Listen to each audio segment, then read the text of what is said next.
नमस्कार दोस्तों, ममता बनर्जी ने जो कहा था वह करके दिखा दिया है। दरअसल दोस्तों, पश्चिम बंगाल विधानसभा में एंटी रेप बिल पास हो चुका है और इस बिल का सबसे प्रमुख बिंदु है, अगर पीड़िता कोमा में गई या फिर उसकी मौत हो गई तो सिर्फ और सिर्फ 10 दिन में आरोपी को फांसी की सजा होगी। यानी कि इतना तीव्र गति से न्याय दिलाया जाएगा जो कि पहले कभी नहीं हुआ। तो दोस्तों, जानते हैं इस बिल को पूरा डिटेल से कि कौन कौन से नियम के तहत कौन कौन सा कानून है और कौन कौन से नियम के तहत कितने दिन में न्याय दिलाया जाएगा। तो दोस्तों, वीडियो में आगे बढ़े उससे पहले वीडियो को लाइक जरूर कर लीजिएगा। दरअसल दोस्तों, पश्चिम बंगाल विधानसभा में मंगलवार को एंटी रेप बिल पास हो गया। नए कानून के तहत रेप केस की 21 दिन में जांच पूरी करनी होगी। इसके अलावा पीड़ित के कोमा में जाने या फिर मौत होने पर दोषी को मात्र 10 दिन में फांसी की सजा होगी। भाजपा ने भी दोस्तों इस बिल का समर्थन किया है। अब दोस्तों, इसे अपराजिता महिला एवं बाल विधेयक 2024 नाम दिया गया है। यानी कि पश्चिम बंगाल आपराधिक कानून एवं संशोधन के तहत इसे अपराजिता महिला एवं बाल विधेयक 2024 नाम दिया गया।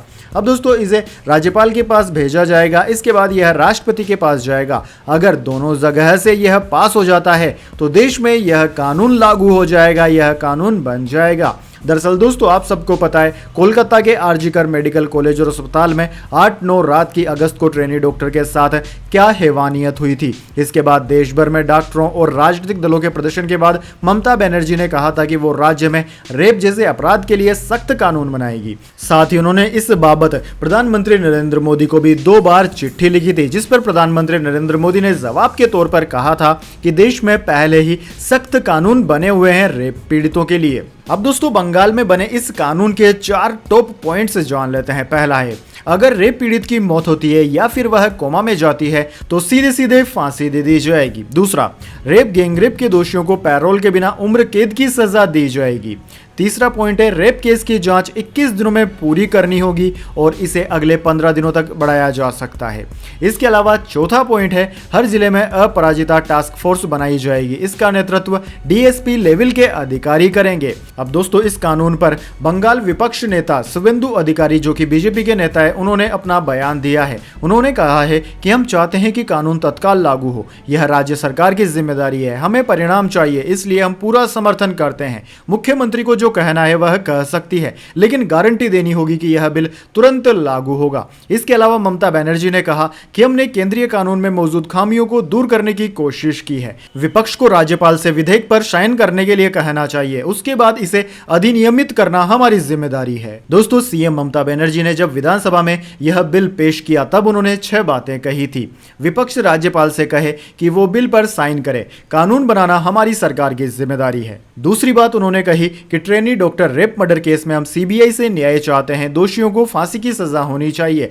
तीसरी बात उन्होंने कही कि इस विधेयक के माध्यम से हमने केंद्रीय कानून में मौजूद खामियों को दूर करने की कोशिश की है। चौथी बात उन्होंने कही कि रेप मानवता के लिए एक अभिशाप है, ऐसे अपराध को रोकने के लिए सामाजिक सुधार जरूरी है।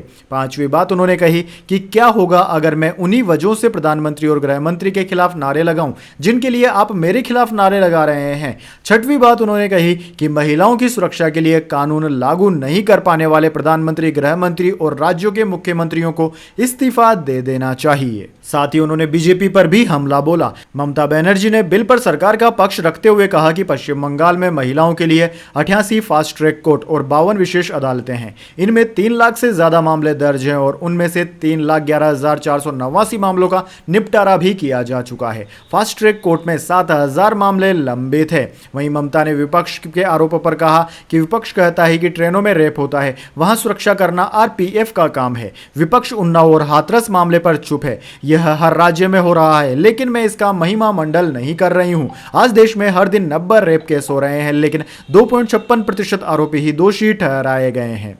वैसे दोस्तों, कमेंट करके बताइए ममता बनर्जी का 10 दिन में फांसी की सजा वाला कानून आपको कैसा लगा? क्या यह कानून प्रैक्टिकल है या फिर यह कानून अनप्रैक्टिकल है? कमेंट बॉक्स में अपनी राय जरूर दीजिएगा। साथ ही दोस्तों, इस तरह की काम की इंपॉर्टेंट और महत्वपूर्ण खबरों के लिए हमारे यूट्यूब चैनल को सब्सक्राइब करके बेल आइकन जरूर से दबा लें। धन्यवाद। वंदे मातरम। जय हिंद, जय भारत।